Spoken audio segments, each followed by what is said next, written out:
Well, hey there, everyone. Welcome back to another episode of the Island Church Weekly Podcast. Joined as ever by Pastor Will. I was out last week, so we had kind of a week off, but it's great to see you again. Great to be back. And I'm looking forward to being home in Florida for a little while. We're How greeted about with thunderstorms and rain. It's just like, oh, this is the perfect Florida summer. This is what it is. This is what it is. So it's good to see you again, my friend. Yeah, it's the even the either weatherman can take off during this summer and this time because the forecast is the same every day.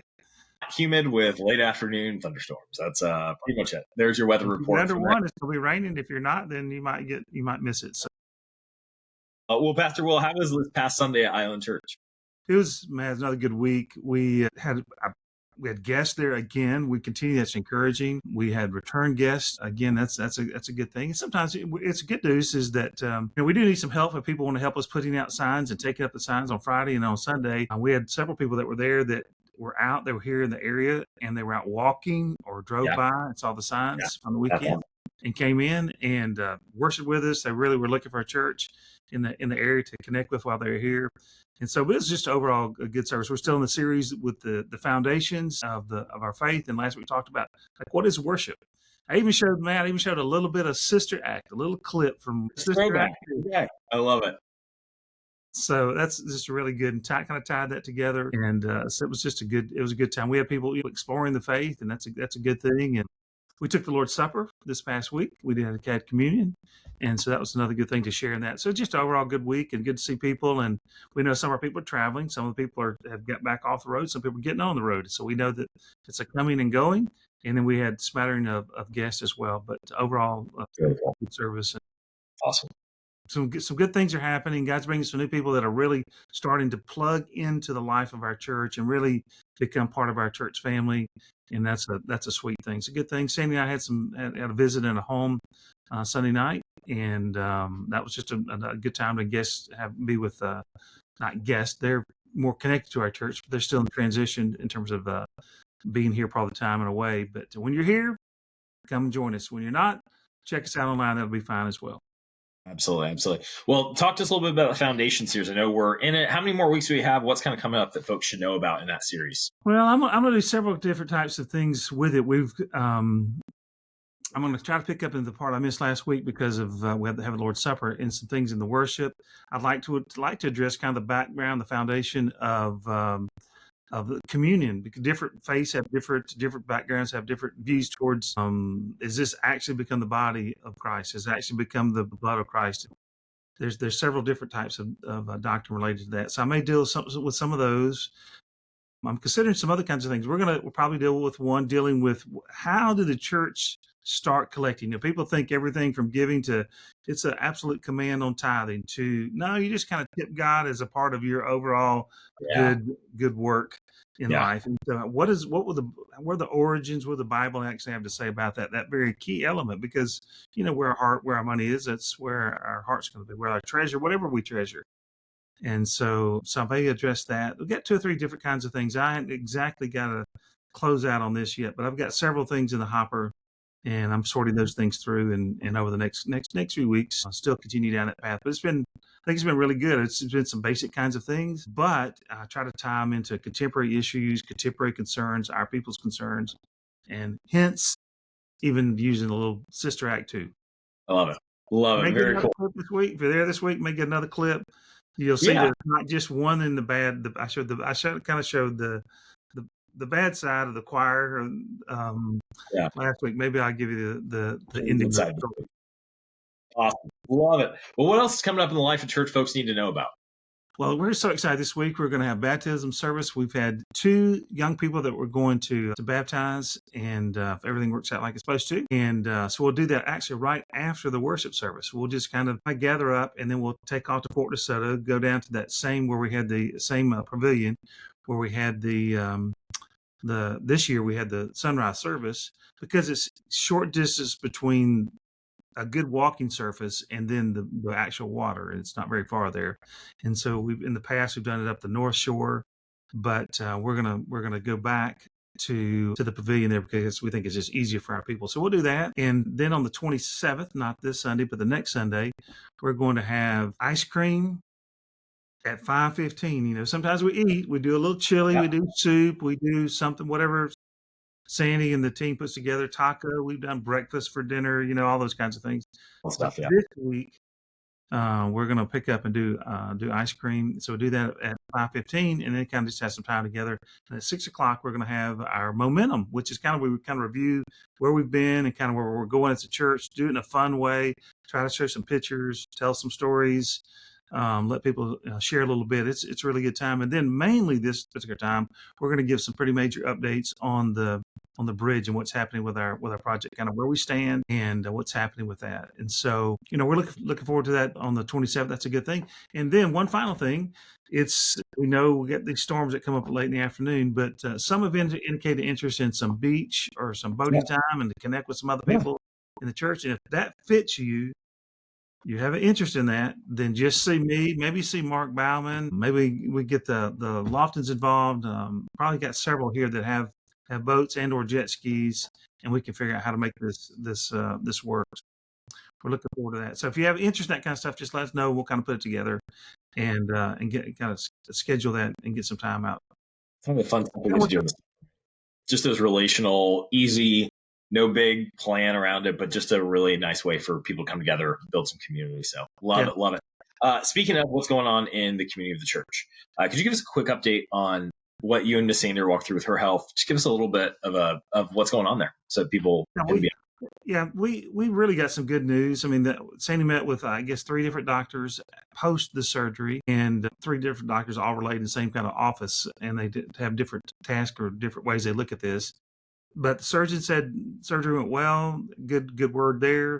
Got all the cancer. The good news in the report from that and from the person that does the general work in terms of coordinating said, there was nothing in the lymph node. They only actually took one.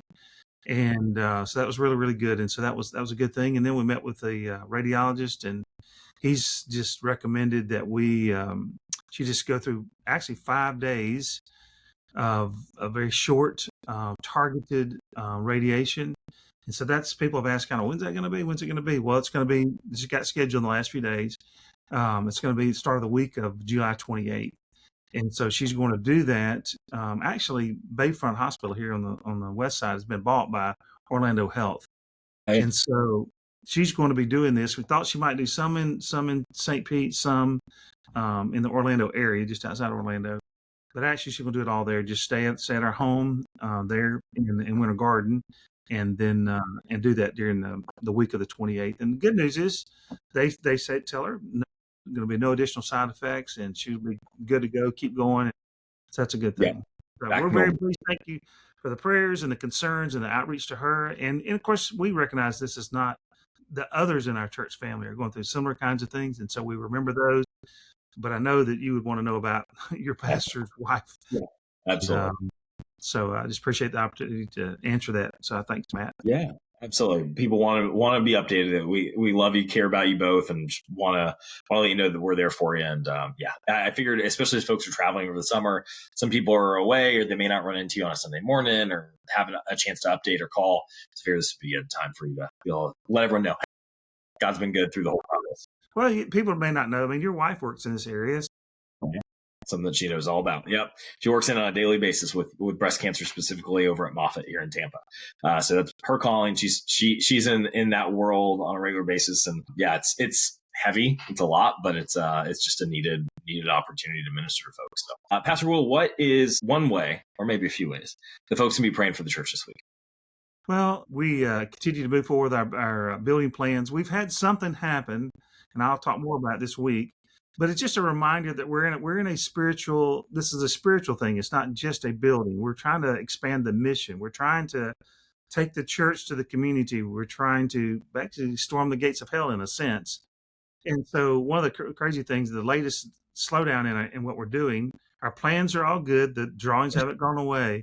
But some of the structural things, the files got corrupted. They were backing up twice every day anyway. 2 different ways. But the computer was going on a slow crash.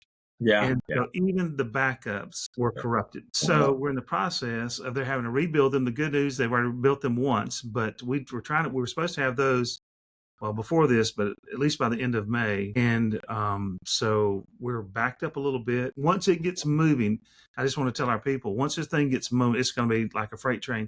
And so let me just encourage you a couple ways in that regard, that what we can do to get prepared. We're thinking about bridging financing. We're thinking about the design. I mean, the internal things. We're doing all kinds of things.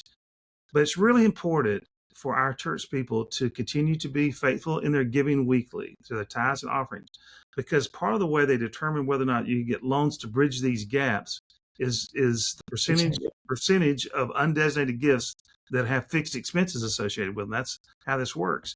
And so let me encourage you, if you maybe even, and you know about this, Matt, that people would consider what they're doing every week. And, many people are giving very faithfully, and we're so grateful, for each person that gives. But, it's kind of, if you get away, maybe you'll consider doing electronic.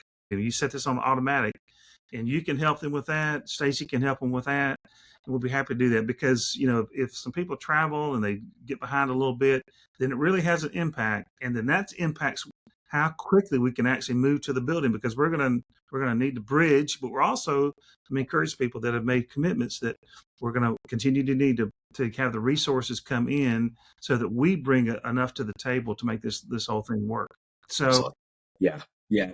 It's such people, and then say, help us this way. So, yeah, go ahead. Absolutely. Such a simple way to really have a significant impact on helping the churches. If hey, you've pre-decided, you're following the Lord in that, to tithe or to give on a regular basis, and you're doing it by check, it's such an easy, quick thing just to set that up out of your bank account, your debit card, whatever you want to do it out of.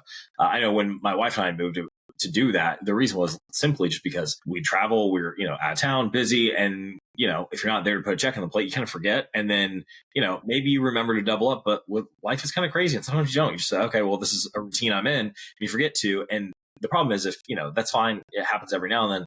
But all of a sudden it happens a few times a year. And then if 15, 20, 30 people start doing that, then you actually see that actually impact what the church is able to do to actually reach people with the gospel.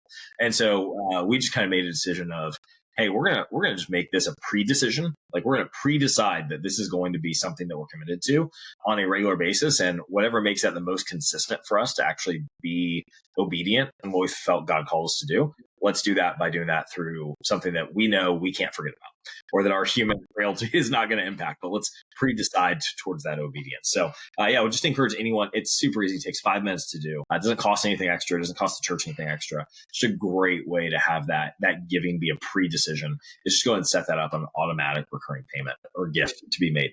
So great reminder, Pastor Will. Thanks so much for taking the time to kind of walk us through everything happening. Summer, you would think, is a slow time, but apparently it's a pretty busy time in the life of Island Church. So it's a good time to be here. And appreciate your heart. Appreciate everything you're doing to help lead us well. And thank you all for watching. Make sure you like, subscribe. What are all the things the kids say you have to do on internet these days? Make sure you keep up with everything happening at Island Church, at islandchurchtv.com and on our YouTube channel. Have a great week.